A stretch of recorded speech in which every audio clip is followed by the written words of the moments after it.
basically what I'd like to do today is try to transfer, I guess, right? Try to use what we have studied with unconditional positive regard towards yourself for others.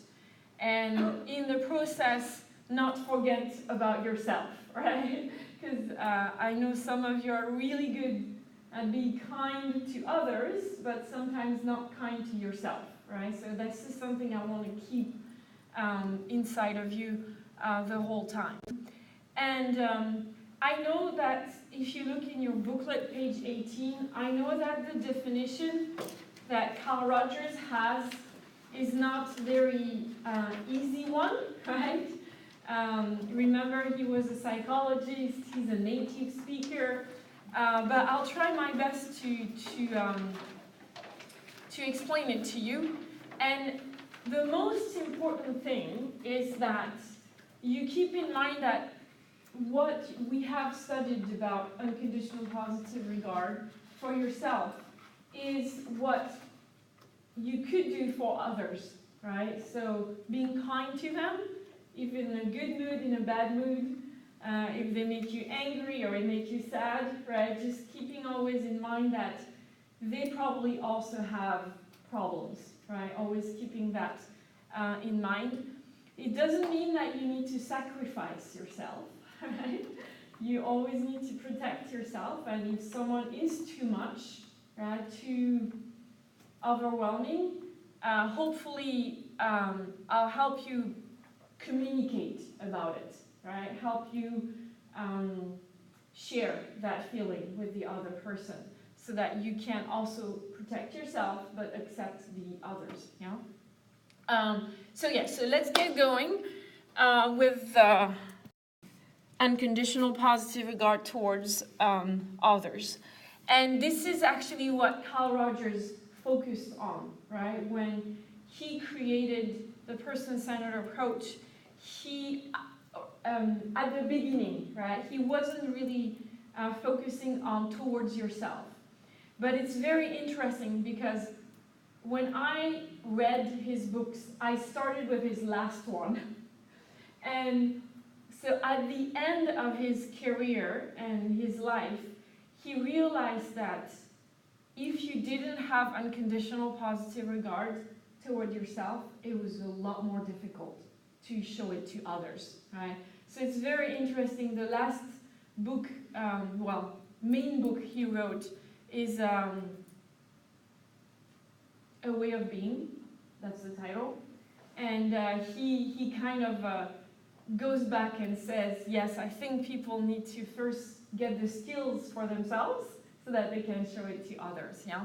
But originally, because he's a psychologist, right, so he's there to help people, he was more trying to show it to others, right, to accept them. So, and here you go, right, that's what I just said. And for myself, this is how I did it, right? I first started with myself, then I could do it with others. So it was much easier that way, yeah?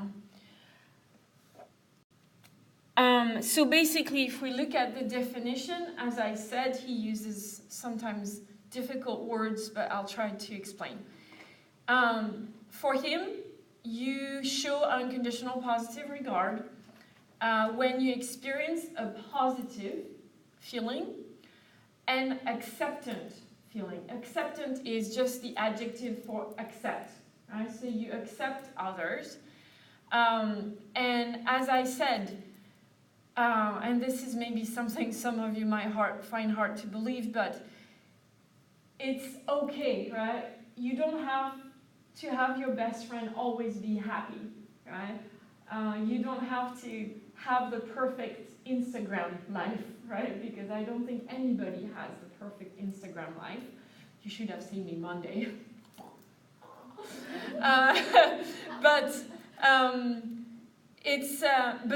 that's I guess the challenge, right? To be able to stay positive and accepting of what your friend, the people around you, your family is feeling at that moment. And that is the biggest challenge, right? Because we like people happy. It's not always easy to be around someone who's having a hard time, yes? So that's one, and that could be enough, right? But he always explains with different perspectives, right? So he also says, you are willing for the person to be whatever immediate feeling is going on, positive and or negative. So you're willing. You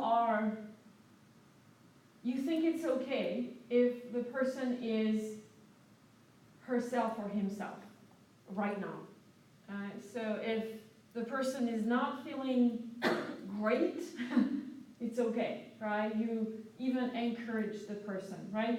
I don't know if you've ever been in that situation. You have a friend talking with you, or a family member, and you're like, is there something going on? You know, you have that feeling inside that the person is smiling, but the smile is not a real smile, right? Like, And so you're willing and also encouraging, right? And being able to say, if there is something you want to talk about, you can talk to me, you know that, right? So that's another way of looking at unconditional positive regard. And again, the last one that he uses to describe unconditional positive regard, you prize, literally like a prize, you know, like the person is this amazing thing, right, that you get as a reward, and it's total. There is no if, like for yourself, right? Oh, I like myself, but I would like myself if. Same thing for others, right? You take the person completely. Yes, there are some things you don't like. Yes, there are some things that maybe worry you about that person, right? It doesn't have to be just don't like, worry you, but that's who the person is. So you take it in, yeah? And so that's one way of looking at it, right? Like 3 different ways to look at it. And I have also used the things that we tend to do, or at least I tend to do. So if you usually do this, what happens is that you don't try to take responsibility for others, right? So for me, sometimes it's a little difficult to do that because, for instance, my partner sometimes wakes up at 3 in the morning and prepares classes. And I'm worried because he probably slept like 4 or 5 hours, and I know this is not healthy, right?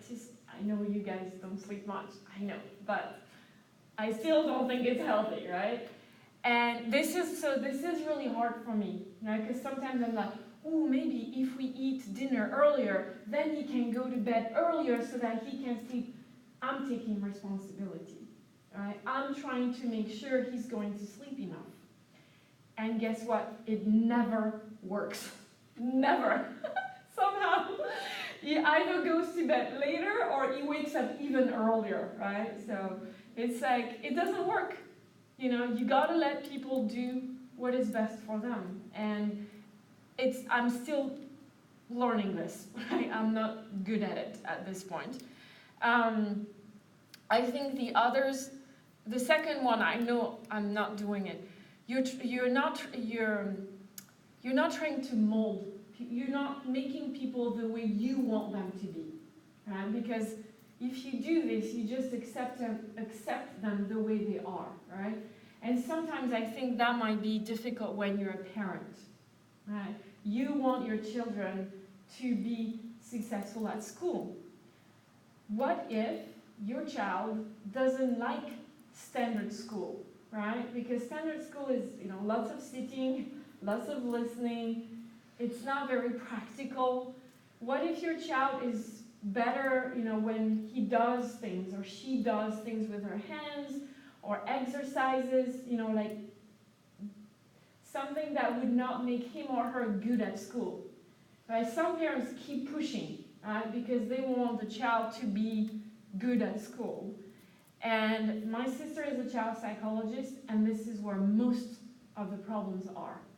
When the children are around 8 years old, before it's other problems, but from 8 years along, usually that's the problem, right? The parents try to mold the children to be good at school. So she has a lot of work to do to help the parents realize that's not helping their child, right? So, and that's the one I'm terrible at, so I'm sorry. I tend to reassure. So I really work hard not to do this because I am optimistic, right, as you probably have noticed. So I know things will change, right, and usually it changes for the better. It's really unusual when things keep getting worse, and worse. And because I think that way, I try to push on other people that way of thinking. So that one also I have to be careful, right, to reassure. And so thinking of unconditional positive regard helps me, right? It's like, no, he is right now worried about preparing classes. Let him prepare classes, right? It's okay. I don't need to take responsibility or reassure him, right, when he does that. So that's what I can tell you about unconditional positive regard. So I'll take a little break to ask you what you think about this, right? What did you understand of what I explained? So, 3 minutes, talk with the people around you and see what you understood. Carl Rogers talked about control. Maybe that's another way of looking at it, right? Letting go of controlling others. And he has some very beautiful ways to put it, but basically this is a few of the sentences he wrote. I have come to believe that this ability, right, unconditional positive regard, is rather rare. So don't be surprised if you don't find it often. So often, even with our children, we love them to control them rather than loving them because we appreciate them. Right? And this is something I did have to share with my mom to help her understand some of the problems we had. It's like, Mom, every time we have a problem, it's because you're trying to control who I am. Just let me be. And she got it. It took a couple years, but she got it. Right? I'm glad I kept saying this to her. One of the most satisfying feelings I know comes from my appreciating this individual in the same way that I appreciate a sunset. People are just as wonderful as sunset if I can let them be. In fact, perhaps the reason we can truly appreciate a sunset is that we cannot control it. And to me, that's when I got it. Right? This idea of people being like sunsets. And this is a picture I took the year my sister got pregnant with her first child. So this is a very special picture for me. And I'm like, yeah, I like sunset because I don't have to control it. I'm not responsible for it. Right? I'm just there enjoying it. Right? So that's kind of the image I have when, I'm with you guys. I'm trying to see you as a beautiful sunset. I don't need to change anything. You're perfect the way you are, right? And that's just a very powerful image for me, right? To try to keep that in mind. Sunsets are great because we don't have to worry about them, right? They just happen to be that way. So maybe that is the way for you to remember it too, right? So think about it. People are sunsets. You don't need to control and you're not responsible. And that's kind of the great part about it, because you're not responsible. They do what they think they should do, right? You don't need to feel responsible for their actions. And that's a great feeling, freedom. No need to worry about it. As I said, right, unconditional positive regard is not always that easy, right, to put into practice. And even Carl Rogers talks about it, right? And he noticed that when he started, right, this whole approach to other people, he noticed something else. Before unconditional positive regard, he noticed grudging tolerance, right? And this is connected to what we did in the first semester. And basically what happened, if you remember, or if you still have the pictures, is that we all made a different duck. And to me, that's something important to remember. We are not all exactly the same, right? Our lives have made us different. We're human beings, but we are all different. So hoping that that someone will be exactly like you want him or her to be is kind of silly, really, right? It's not possible. We're all different. And that's the idea, right, behind grudging tolerance. So for me, it was a fun activity, or I hope it was fun for you too, but it's also a physical representation of what Carl Rogers had noticed, right? This is our ducks, right? There are many realities, actually as many realities as there are people in a room. So from that, I think it would be a great idea to explore other people being open-minded. Right? Because like the ducks, we're different. So we'll have slight, differences in how we understand life, how we appreciate it. So being open-minded, right? Exploring other with an open mind. And I guess my funny way of saying, be open to the many ducks around you. Right? If the sunset doesn't work, think of the ducks, right? Like we all have our little different ducks. So trying to, give that space to others so that they can be themselves and show you life from a different perspective. And so grudging tolerance, right? That's how he calls it. It's a way to accept others, right? It doesn't mean that you have to be like super close to the person and like super loving and all of that. No, it's like, okay, you are different from me. I can accept that, right? But it is an important step because if you don't take it, you can't go anywhere else, right? Whereas if you can't take that first step, then maybe there's another and another and another, and then you can be very acceptance, right? Like very close to the person, understanding him or her. But if you don't take the first step, usually nothing happens, right? So thinking of grudging tolerance, right, as a first step towards fully accepting others. So basically this is what Carl Rogers says, not I care for you because you are the same as I, but I prize and treasure you because you're different from me. And it's actually appreciating our differences instead of wanting people to be the same. Right? So people are different ducks. Not all the same, as you can see on the picture. Thank you. There is one more thing I wanted to share with you today before doing the little unusual activity. And it's, remember, we've used this already, right, a couple of times. So this, I can't really describe it. This list of things, if I try to remember, I split it, right, because depending on the topics we're discussing, it's more relevant. And so I have three points that I thought maybe could help you, right, with unconditional positive regards for others. So can you please read it? It's page 18, 19, and just see what you think.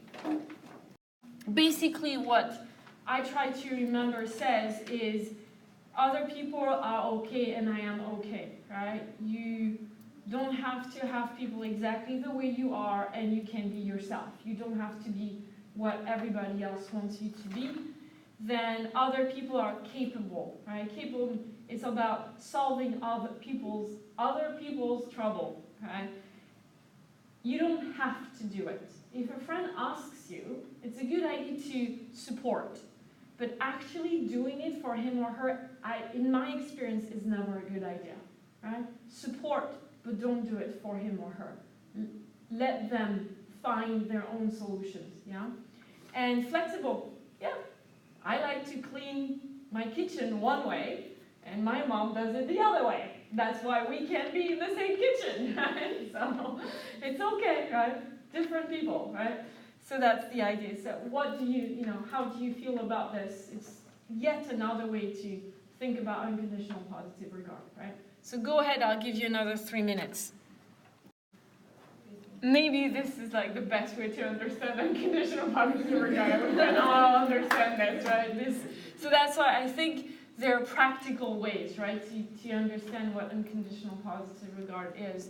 I'm just trying to give you ways, right, to like keep it inside you, right? Like an easy. It's never easy, but I guess easier way to remember it, right? So that you can stop yourself if you feel that you're doing it and take a deep breath. It's like, no, I am not going to solve her problems. I will listen, I will support, but I'm not doing it, right? So remembering this. And the reason for all this, and I'm sorry I haven't said it from the beginning, is that actually relationships get better. At first, people might be a bit surprised, right? Because if you're used to solving their problems, they expect you to solve their problems, right? So at first they might be like, huh, what?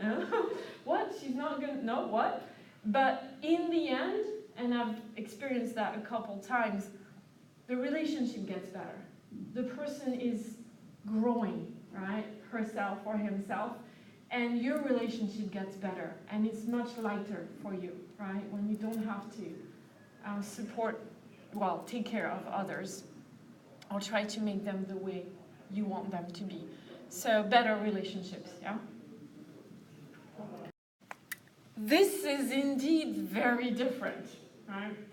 And it's called a loving meditation. So hopefully by now you're used to, our meditation at the beginning, the quiet one. But that's one way to meditate, right? And actually in Zen, Zazen is a bit different because they ask you to think about something and focus your attention, right? So meditation, you can do it many different ways. But this one it's a very interesting experience. I didn't experience it myself first. It's Matthew who did it when he was doing his yoga training.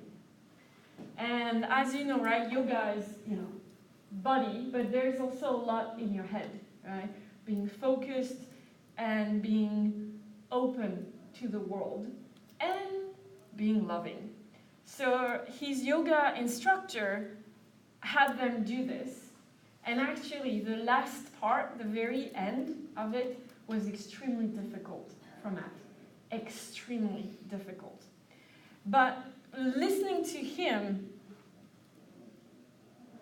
tell his experience, right, with loving meditation, made me think it's perfect.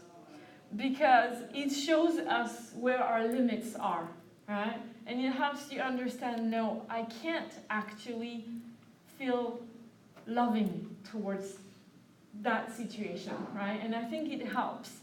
And it also helps you maybe break the limit, right? And decide, no, this is what I really want to be able to achieve. But basically, the loving meditation starts with you being loving and kind to yourself, so like unconditional positive regard.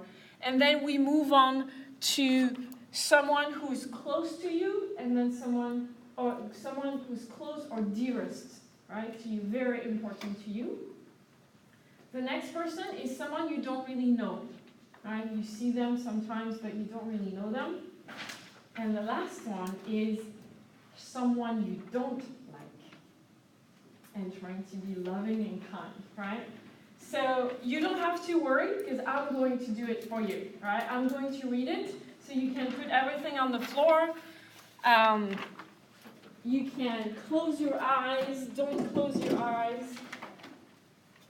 I'm just going to ask you to imagine, right? To have that person in your head, have a picture in your head and try to do what I'm telling you, which is always the same thing, right? Peace, health, love, and all that.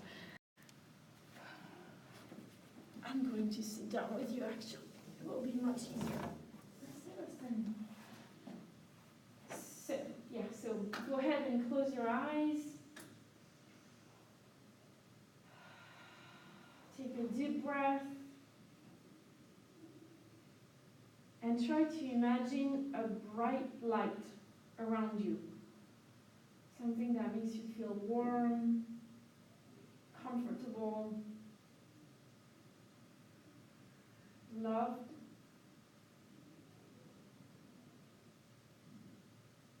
And yes, so this light is filled with love and kindness.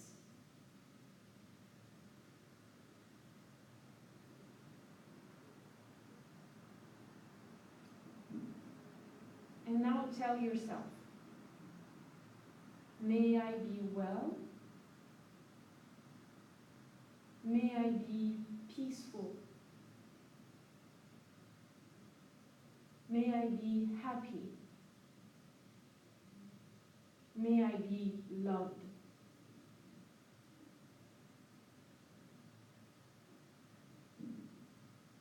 Let this love and kindness go into your body. Feel it. With every breath, think, may I be well, may I be peaceful,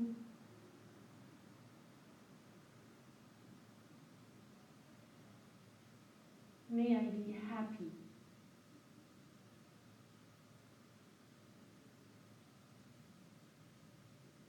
may I be loved.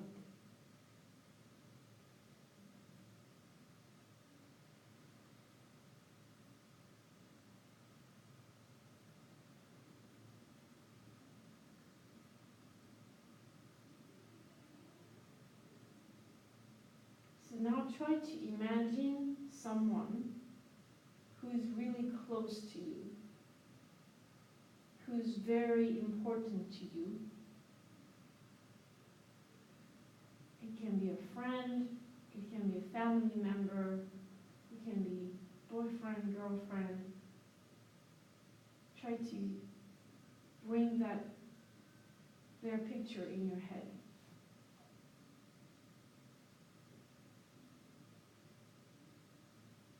And now, try to imagine they are really sitting in front of you. And tell that person, may you be well,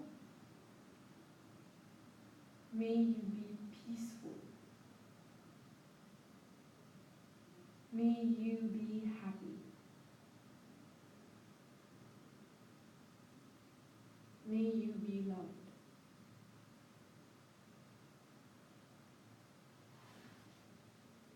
With every breath, send this love and kindness to them. May you be well.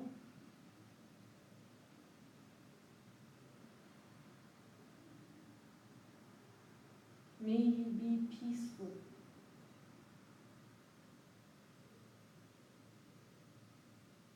May you be happy.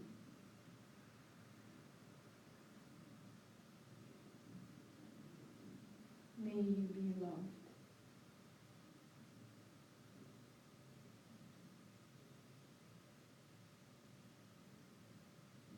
So hopefully you can feel that love and kindness for yourself and for that person.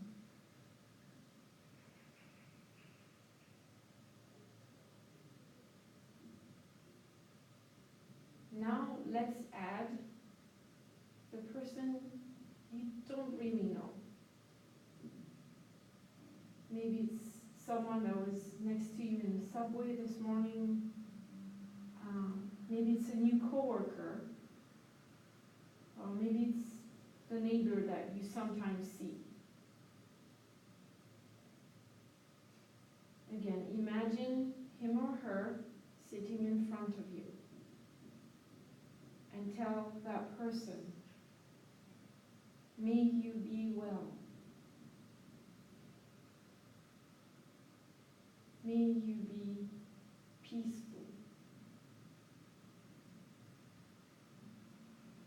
May you be happy.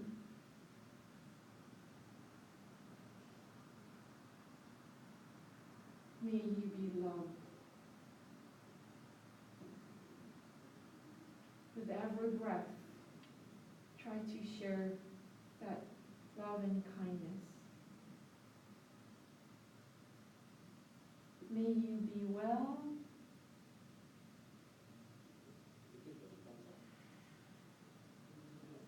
May you be peaceful.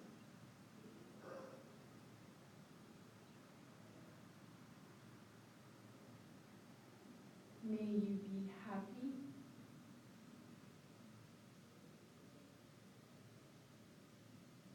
May you be loved.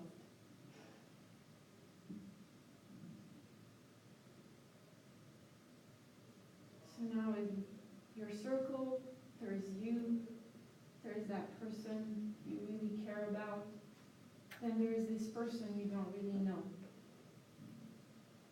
Try to add someone you actually don't like.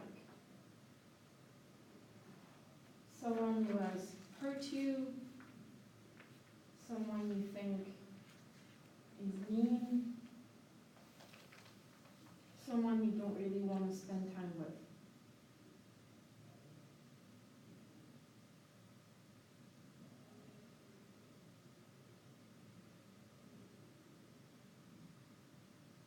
Again, try to share the love and kindness with that person and tell him or her,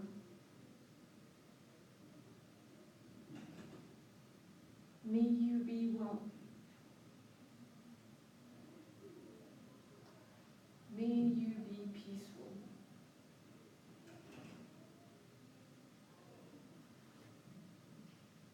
May you be happy. May you be loved.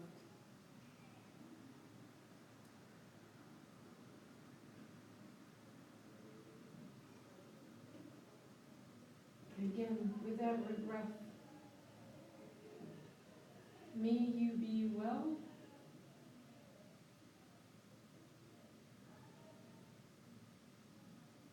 May you be peaceful.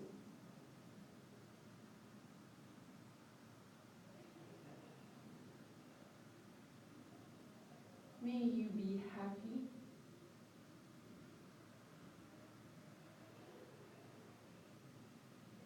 May you be loved.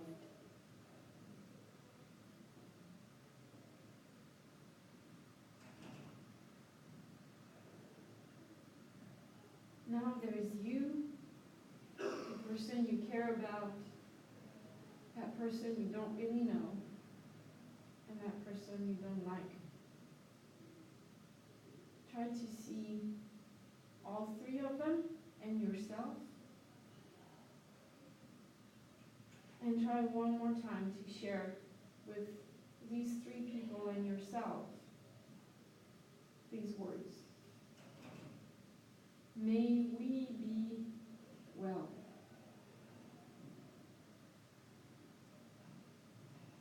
May we be peaceful. May we be happy. And may we be loved.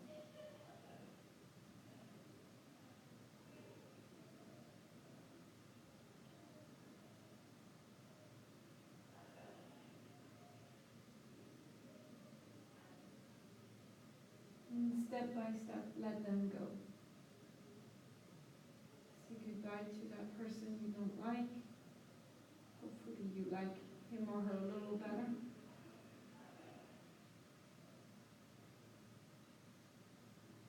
Let that person you don't really know go.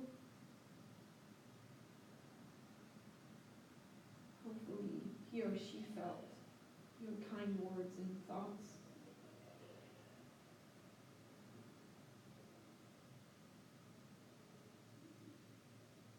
Let the person you care about go. Ask him or her if she could feel your kind words and love. Just take a few seconds with yourself.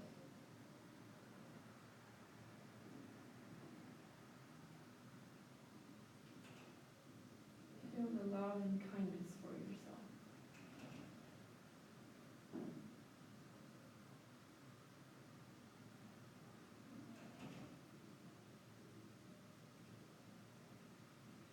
Again, open your eyes.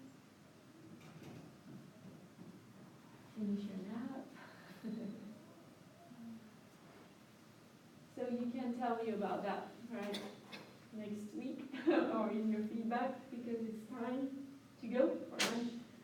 Thank you very much for today.